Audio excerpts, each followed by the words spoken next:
саламатсыздар ма оқушылар? Музейге қош келдіңіздер. Музейге келгеннен кейін бұл мәдениет ошағы, сондықтан өзіндік ережелері бар. Біздің музейде тыныштық сақтау керек, және де экспонаттарды қолмен ұстауға болмайды. Экскурсия барысында және мұғалім сабақ өткен кезде осы ережелерді ұстаныңыздар. Құрметті оқушылар, облыстық тарихи өлкетану музейіне қош келдіңдер. Негізі осы облыстық тарихи өлкетану музейі Қазақстан Республикасының ең көне музейлердің бірі болып табылады. Яғни алғаш рет осы өлкетану тарихи музейі 1931 жылы 25 қазанда қалалық мұражай болып ашылған.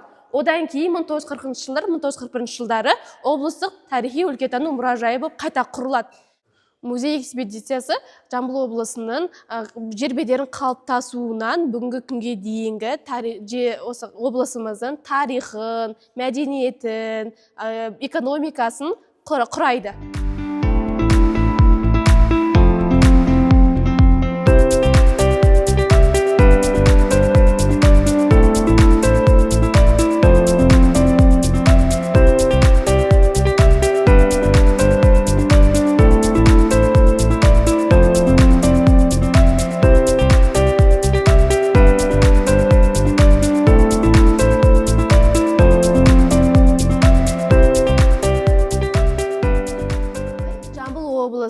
Негізде 1939 жылы 14 қазанда құрылған. Яғни одан кейін айтып кететініміз, осы негізі Жамбыл облысының 13 ғасырлардан бері бірнеше рет аты өзгерілген. Яғни 13 ғасырға дейін Тараз қаласы болып, Тараз болып аталса, одан кейін 1927 жылдан 1936 жылға дейін бұл Әулеті бекінісі болып өзгереді. Әулеті бекінісі болып өзгереді. Одан кейін 1937-1938 жылдар, 39 жылдарға дейін Мирзаян болып өзгереді.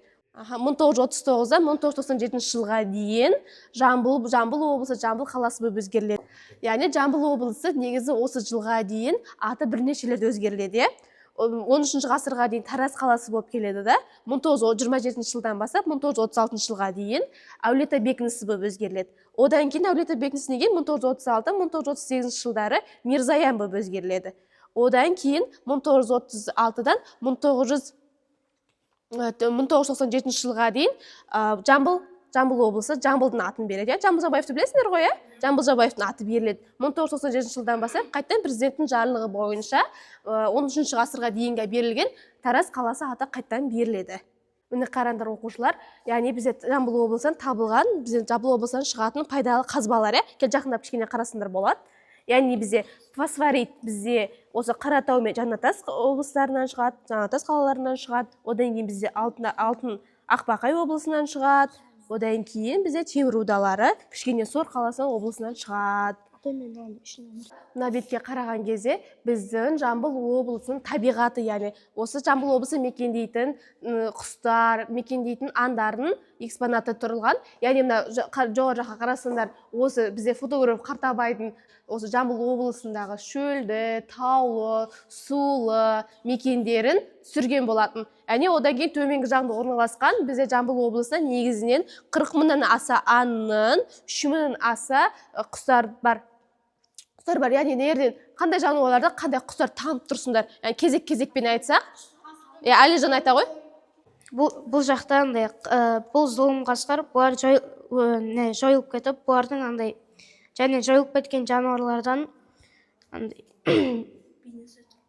бейнесі тұр. Өйткені себебі бұларды қызыл кітапқа енген деп, бұларды мысалы андай жоғалып атқан себебі андай адамдар сол қасқырлардың бәрін, андай қасқырлар, жануарларды андай не істегісі келеді.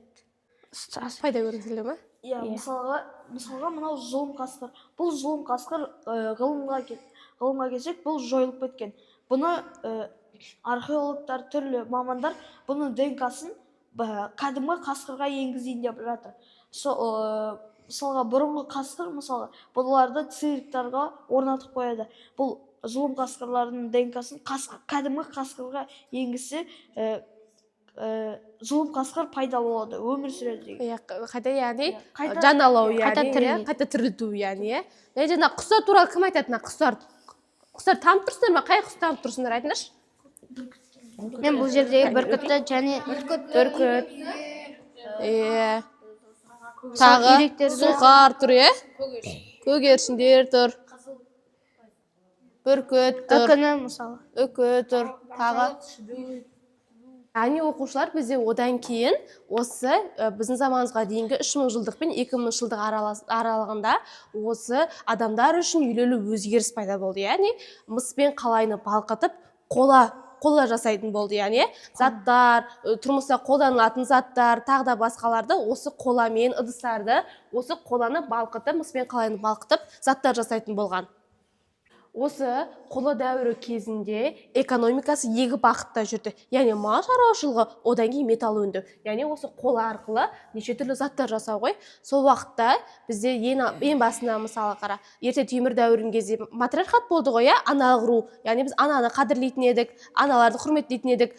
Руда ана арқылы жүретін еді. Яғни осы кезде қола дәуірінде еркек адамның, ер адамның жұмысы ауырлай болып, оның маңыздылығы арта бастаған сайын осы аталық руға көшеді, яғни патриархатқа көшеді. Өйткені бізде көп нәрсе, мысалы қылыш жасау, әшекей бұйымдар жасау, ауыр жұмыстарды біз ер адамдар атқарады ғой, ер адамдар атқарғаннан кейін әшекей бұйымдар жасау, мысалы қарада мына жерде экспонаттар тұр ғой, мысалы қарада бірінші тас келі депті, яғни анау бізде астында тұрған тас келі, яғни дәні күштері, дәндер үгеді, яғни бидай үгеді, арпа үгеді, соларды айтамыз. Одан кейін қыш ыдыстар міне, екінші астында тұрған мына ыдыс, үстінде тұрған екінші ыдыс, үшінші ыдыс, төртінші ыдыс, осы қыш ыдыстар осы қола дәуірінде жасалған ыдыстар болады, яғни. Одан кейін мына астында тұрған үшінші қола орақ дейді. Орақ деген не екенін білеміз ғой, Орақ, яғни бидайды орып алады, яғни. Ауылда көрген шығарсыз, шөптерді орамыз, соларды атқызамыз. Одан кейін міне қарандар оқушылар, қола дәуірінде жасалған қола қазандар. Бірінші қола қазан, екінші қола қазанымыз, яғни, үлкен екен, жақындап көп қарасындар болады. Қолмен ұстамаймыз.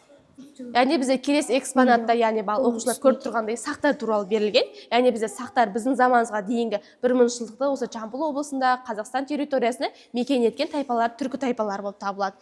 Яғни бізде сақ тайпалары негізінен осы тұрмыс тіршілікте қолданылатын заттар құюмен, руда өңдеумен, тағы да басқа қола құюмен, қола өңдеумен, тұрмыс тіршілікте қолданылатын ыдыстар, тағы да басқа заттарды жасаумен, пайдаланумен өте жақсы айналысқан түркі тайпалары болып табылады. Яғни бізде оны ең басты көрсететін заттарымыз, яғни бізде әшекей бұйымдар тұрмында.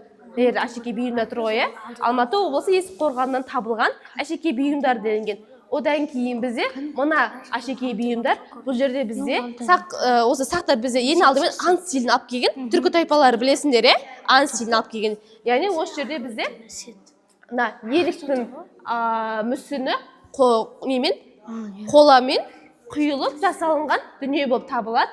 Яғни ол кезде бізде мынандай біздің заманымызға дейінгі 1-ші ғасырда мынандай дүниені жасау үлкен еңбекті қажет еткен. Яғни өте шебер мамандар жасаған болатын. Аң стилімен неше түрлі қараңыздар.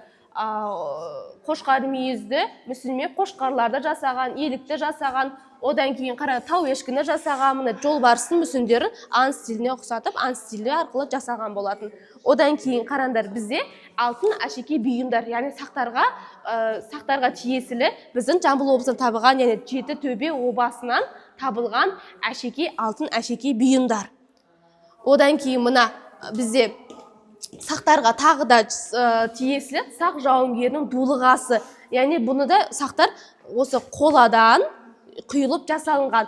Яғни сақтың жауынгерлер киетін дулыға деген не екенін білесіңдер ғой, Дулыға басқа киіп алады, яғни соғысқа шыққан кезде, шайқасқан кезде басына киіп алатын бас киім сияқты, яғни неше түрлі жебелерден, қылыштардан, содан сақтайды, қорғайды, яғни. Міне одан кейін бізде барлықтарын білетін, яғни жақындайық қараңдар. Алтын адам, яғни алтын адам туралы кім біледі? Мағжан айта ғой. Алтын адам туралы мәлімет. Алтын адам Есік Қорғанында табылған. Және алтын адамды тапқан кезде 40 мыңнан астам әшекей бұйымдар табылған. Мысалға мынау аң стилінде жасалған әшекей бұйымдар. Алтын адамды археологтар 18-17 жаста деп берілген. Жарайсыз. Айзер айта ғой. Алтын адам ол 17-18 жастағы адам киген. Оның үстінде 4 мыңнан аста алтындар бар. Оның өзі біреуі 3 килограммнан көп болады. Оның бас киімі 3 жерге байланысты: аспанға, жерге, жер астына. Яғни бағана Айзера айтып кеткендей, бас киімнің өзі 3 мағына білдіреді деп айтты ғой. Жер, аспан, жер, жердің асты, яғни аспан дегеніміз, яғни ол кездегі діни наным, сенімге де байланысты негізі. Аспан, яғни бізде ол кездегі адамдар найзағайға, күнге, айға сеніп, яғни айға, солардан, аспанға, бұлттардан, соларға сеніп, солардан өзінің қалауларын сұраған. Одан кейін жер үсті деген, яғни жер үстінде бізде ағаштарға, тауларға, суларға табынған. Одан кейін бізде жер асты дегеніміз, яғни жер ана деп қасиеттейді. Қазірде өзімізде жер ана деп құрметтеп қасиеттейміз ғой, яғни осы жердің астына адам жерлегеннен кейін жердің астында да өмір бар деген сияқты наным сеніммен осы жерде де жердің астында қадірлеген болады. Оның заттар, әшеке бұйымдарын сонымен бірге андай көмген. Иә, сонымен бірге жердің астында да өмір бар деген сияқты, солардың бірге де өзінің заттарын бірге киім кешектерімен бірге жерлеген, яғни жарайсың. Мына балбал тас, яғни адамның басына қойылады, яғни соның кәсібіне, сол адамның өмірде қандай адам болғандығына байланысты қойылған. Яғни бір қолына не көріп тұрсыңдар?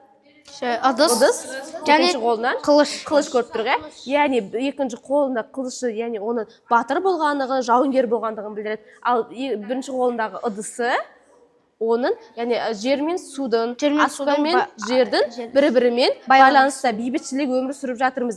Яғни жауынгер болып халықтың амандығын, бейбітшілігін сақтап тұрған мағынаны білдіреді. Яғни одан кейін кейбір балбал тастарда бірінің қолына сұңқар ұстаған. Яғни сұңқар деген сұңқар мағынасы бізде тәуелсіздігімізді білдірген. Еркін мемлекетпіз, тәуелсіз мемлекетпіз деген мағынаны білдірген болатын.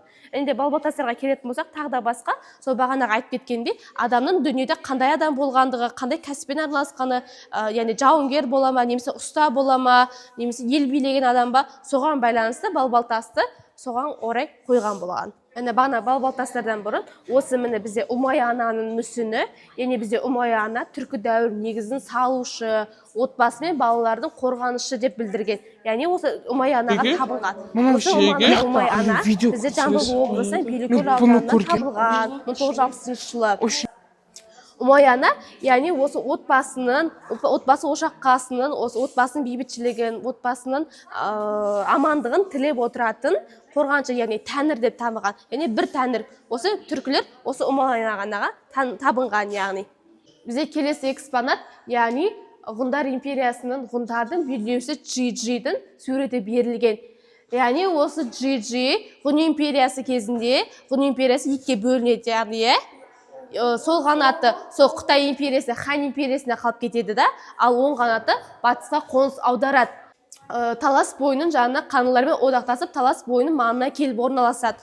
Осы кезде, осы екіге бөлініп кеткен ғұн империясын Джи-Джи қайттан қуаттандырам, және қайттан осы ғұн империясын біріктірем деген мақсатпен үйсіндермен соғысып, бірақ үйсіндерден жеңіліп қалып, осы қанылармен одағы бөлініп, осы талас маңынан солтүстігіне қарай орналасады. Яғни бізде Каспий теңізінің маңайына қарап орналасады. Сол жерде бастап қамал салына бастайды.